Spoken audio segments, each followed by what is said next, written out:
आपल्या परिसरातील राजकीय, क्राईम व सामाजिक अपडेट जाणून घेण्यासाठी पाहत रहा स्टार वन न्यूज वर्तमान। डिजिटल अंगणवाडीमध्ये रूपांतर करण्याचे काम लवकरच सुरू होत आहे। या उपक्रमातून लहानग्यांना आधुनिक शिक्षण, डिजिटल साधने व अधिक चांगल्या सुविधा उपलब्ध होणार आहेत। या महत्त्वाच्या कार्यासाठी सर्व दानदात्यांनी व नागरिक बांधवांनी स्वेच्छेने देणगी देऊन सढळ हाताने सहकार्य करावे ही नम्र विनंती। देणगीसाठी गुगल पे क्रमांक 9518 99 91 07। चला चिमुकल्यांची एक अंगणवाडी डिजिटल करण्यासाठी एकत्र येऊया। जिल्हा परिषद पंचायत समितीच्या पार्श्वभूमीवर सांगली जिल्ह्यामध्ये खानापूर तालुक्यातील पंचायत समितीचे आपले जिल्हा परिषदचे उमेदवार आहेत नागेवाडीचे, त्यांच्या प्रचारार्थ या ठिकाणी आपण उपस्थित आहात। तर काय सांगाल आपल्या उमेदवाराबद्दल मत? पहिल्यांदा मी एक सांगू इच्छितो की ह्या जिल्हा परिषद गट क्रमांक 14 मध्ये ज्या उमेदवार आहेत अंकिता चौधरी या रिप्रेझेंटेटिव्हच्या अधिकृत उमेदवार अत्यंत क्वालिफाईड आहेत। आज खऱ्या अर्थानं या लोकशाहीमध्ये अशी क्वालिफाईड मंडळी जायला पाहिजे असं माझं मत आहे। त्याचबरोबर या इथं बऱ्याच वर्षापासून घराणेशाही चाललेली आहे। घरामधले जामदार, घरामधले जिल्हा ZP सभासद इतर सर्व हे कुठेतरी थांबलं पाहिजे आणि लोकशाहीमध्ये सर्वांना सहभाग असला पाहिजे। आणि त्या दृष्टिकोनातून अंकिता चौधरी ही इंजिनियर असणारी मुलगी आज इथे उभी आहे। मला आशा आहे की या इकडची सर्व लोक ही काही आज मक्तेदारी झालेली आहे आणि घराणेशाही झालेली आहे त्याच्या विरुद्ध उभे राहतील आणि ह्या तरुण मुलीला खऱ्या अर्थानं या संपूर्ण ZPच्या ह्या मतदारसंघ आहे। आज मी येताना पाहिलं अत्यंत वाईट परिस्थिती आहे, ना रोड आहेत ना काही आहे।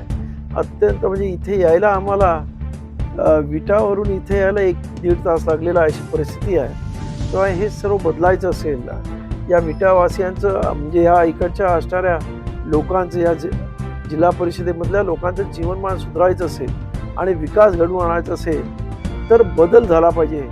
आणि तो बदल अंकिता चौधरीच्या रूपानं आम्ही रिप्रेझेंटेटिव्हच्या वतीनं दिलेला आहे। मला आशा आहे की इकडची स्थानिक जनता या अशा सुशिक्षित मुलीला आपला लोकप्रतिनिधी निवडून देऊन स्वतःला खरं म्हणजे धन्य मानतील अशी माझी अपेक्षा आहे बोलण्यासाठी। आणि सध्या परिस्थिती एवढी म्हणजे गंभीर आहे, जिल्हा परिषद शाळेचं खूप म्हणजे हाल होतंय कारण की तिथं शिक्षण चांगलं भेटलं जात नाही। आणि सध्या सगळी प्रायव्हेट शाळेत मुलं चाललेत कारण की तिथं शिक्षण चांगलं नसल्यामुळं शिक्षकांचं पण हाल होतंय, तिथला पट कमी व्हायला लागलाय। मग त्यावर आपण एक आवाज उचललाय आणि सध्या म्हणजे जो गरीब समाज आहे त्या समाज आहे ना त्या ठिकाणी रस्ते नाही आहेत, म्हणजे हे बघितलं जातंय तिथं कुठंतरी आपल्याला मोडीत काढायचंय ह्या गोष्टी सगळ्या। आणि ह्याच्यासाठी मी इथे उभा राहिली आहे। पण जे आव्हान केलेलं आहे गेल्या 7 दिवसामध्ये प्रचारामध्ये, तर आपल्याला कसा प्रतिसाद वाटत आहे यामध्ये? प्रतिसाद तरी चांगला आहे, पण आणि सध्या म्हणजे आपण कोर्टाचं ॲफिडेव्हिट बनवलंय त्यामध्ये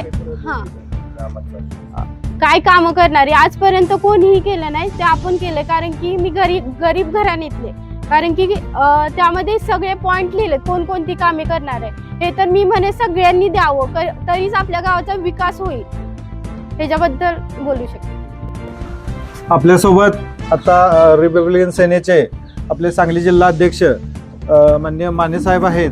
तर सर आपण माने साहेब आपण काय सांगाल, या जिल्ह्यामध्ये आपण जिल्हा परिषद पंचायत समितीच्या किती ठिकाणी जागा लढवत आहोत?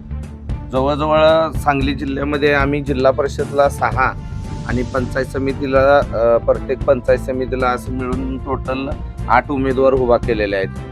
आणि हे उमेदवार सगळे सर्व जाती धर्मातले उमेदवार आहेत। सर्व समान सगळ्यांना हक्क अधिकार देण्याचं काम आमच्या राष्ट्रीय अध्यक्षांनी केलेलं आहे। वास्तविक बघता सर्वसामान्यांना कुठल्याही पार्टीचं तिकीट मिळत नाही, परंतु साहेबांच्या म्हणणं आहे की तुम्ही मला साथ द्या, मी तुम्हाला सत्ता देतो।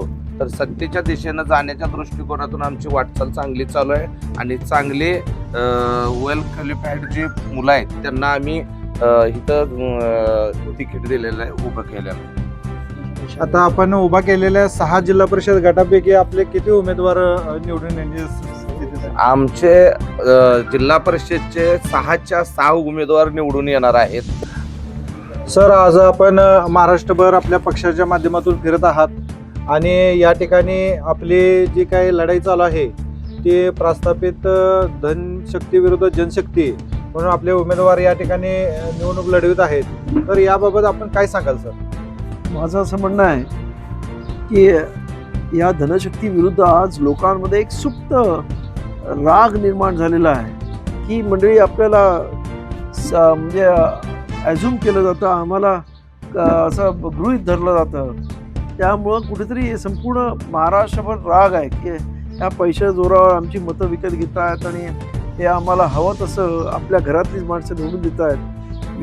ह्या विभागामध्ये वेगवेगळ्या झेडपीच्या याच्यामध्ये आमदारांची पोरं, आमदारांचे नातेवाईक याच्या पलीकडे कोणी याला उमेदवारी दिली जात नाही. आणि त्यामुळं आज या महाराष्ट्राची जनता या सर्वांबद्दल तिटकारा व्यक्त करते. ते म्हणतात इथं दुसरे कोणी केपेबल नाहीत का? आणि त्यामुळं आज या येणाऱ्या 7 तारखेच्या इलेक्शनमधून ही जी एक सुप्त लाट आहे, ती लाट या प्रस्थापितांविरुद्ध आहे, ती लाट आपल्याला दिसेल. आणि त्यामुळं 9 तारखेला या रिझल्टमधून याचा आपल्याला आविष्कार पाहायला भेटेल असं मला वाटतं. अशा बातम्या पाहण्यासाठी आमच्या चॅनेलला लाईक, शेअर, सबस्क्राईब करा.